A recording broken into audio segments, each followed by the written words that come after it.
Так, друзі, сьогодні нам принесли щіль 230. Власник каже, сусід подарував, бо ремонт занадто дорогий. У сервісі цієї пили нарахували за поршневу і карбюратор 7,5 тисяч гривень без роботи. Так, а ми будемо ставити запчастини Трезер, бо це якість, надійно та доступна ціна.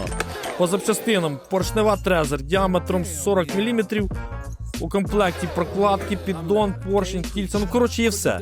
Ціна 666 гривень. Так, по карбюратору Трезер. Перевірений заводом, якісний, надійний, легко встановлюється. Тримає обороти, не підтікає. Ціна 441 гривня. Виходить усього 1100 гривень і маємо повністю живу штіль 230. Запчастини Трезер – це перевірені сервісниками та майстрами.